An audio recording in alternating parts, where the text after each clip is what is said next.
চৰকাৰৰ উন্নয়নৰ শ্লোগানৰ স্পৰ্শ নকৰা জোনাইৰ এটা অঞ্চল চৰকাৰ কিংবা জনপ্ৰতিনিধিৰ কৃপা দৃষ্টিলৈ ৰৈ ৰৈ ভাগৰি পৰা এখন গাঁও ৰাইজে সোমবাৰে এজন যুৱকৰ সাহায্যৰে আৰু ৰাইজৰ শ্ৰমদানেৰে নিৰ্মাণ কৰিলে এখন বাঁহৰ দলং।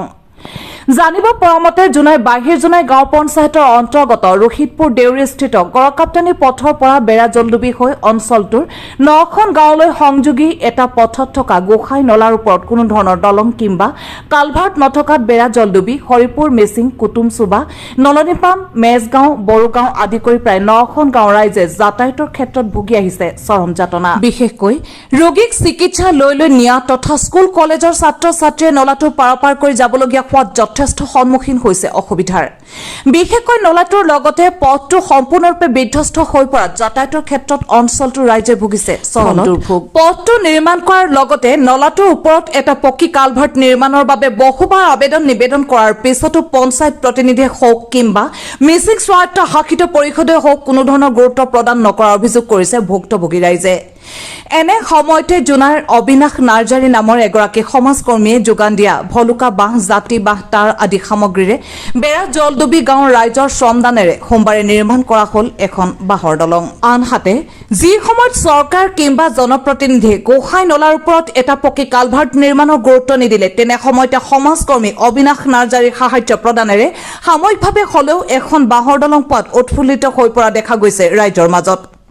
সেয়ে জোনাই সমষ্টিৰ বিধায়ক ভুৱন পেগুক উক্ত নলাৰ ওপৰত এটা পকী কালভাৰ্ট নিৰ্মাণৰ বাবে পথছোৱা পকীকৰণৰ ব্যৱস্থা কৰি দিবলৈ আহ্বান জনাইছে ভুক্তভোগী গাঁৱৰ ৰাইজে। যে আজি আমাৰ এই ৰাইজে বেৰা জলডুবি গাঁৱৰ ৰাইজে ইয়াত এই গোহাই নলা, আমি সাধাৰণতে গোহাই নলা বুলি কওঁ এইটো, যে এই গোহাই নলাত যাতায়াতৰ কাৰণে ইমান যে অসুবিধা, আমি হৰিপুৰ মিচিং হৰিপুৰ কুটুম চুব্বা মুনমুনি কুটুম আৰু নলনীপাম মেজগাঁও বড়োগাঁও এনেকে লগ লাগি গোটেইখিনি 9খনমান গাঁৱে লাগি ইয়াত অহা যোৱা যাতায়াত হয়। আৰু ইয়াত বিশেষকৈ অসুবিধা আমাৰ কিছুমান ৰোগী নিবৰ কাৰণে আৰু ছাত্ৰ ছাত্ৰীৰ বাবে ইয়াত বিশেষ অসুবিধা, পানী অহা যোৱাৰ কাৰণে বিশেষ অসুবিধাৰ বাবে আজি আমাৰ স্থানীয় আমাৰ জোনাইবাসীয়ে হয় তেখেত অবিনাশ নাৰ্জাৰী, তেখেতে আমাৰ ৰাজ্যক শ্ৰমদান কৰিছে। তেখেতৰ পুঁজি ঘৰৰ পৰা তেখেতে অকণমান টকা পইচা দি আমাক এই বাঁহ চাহ সুবিধা দিছে, তাতে আমাৰ ৰাইজে শ্ৰমদান কৰি আজি এই দলংখন বা ৰাইজৰ সুবিধাৰ্থে আজি কৰা হৈছে।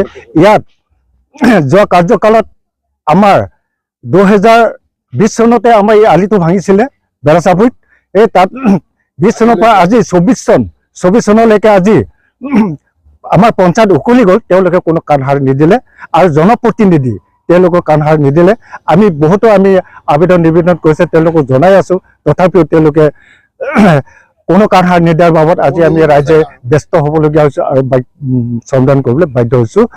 কৈছিল আমি পঞ্চায়ত প্ৰেচিডেণ্ট সভাপতি তেখেত সভানেত্ৰী বাইদেউকো কোৱা আছিলে, তেখেতে ক'লে যে ইতিমধ্যে হৈছে এই দলংখন বা এই আলিটো আমি স্কিমটো লোৱা হ'ল 23 লাখ নে কিমান টকাত বুলি ক'লে। তেখেতে আজি চাইনবোৰ্ডখন আছে কিন্তু কাম নহ'ল।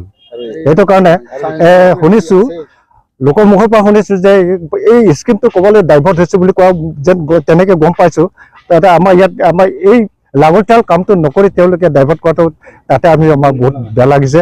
গতিকে আমাৰ স্থানীয় আমাৰ সমষ্টিৰ বিধায়ক ডাঙৰীয়া তেখেতে যাতে কাণসাৰ দি আমাৰ এই আলিটো, আমাৰ এই গোহাই নলা পৰা আমাৰ মেজগাঁৱলৈ এই আলিটো যাতে সম্পূৰ্ণ কৰি দিয়ক, পকাকৈ কৰি দিয়ক। আৰু ইয়াত ভাল এটা কালভাৰ্ট দি RCC কালভাৰ্ট দি গাঁৱতে দুটা ডাঙৰ খাল আছে, সেই দুটাকো পুতি যাতে ৰাস্তাটো ভাল কৰি দিয়াৰ আশা কৰিছো। আৰু ভৱিষ্যত আপোনাক আশীৰ্বাদ দি আমাৰ সেইখিনি সকলো কাম আমাৰ ৰাইজক সমাধান কৰি দিব বুলি আশা ৰাখি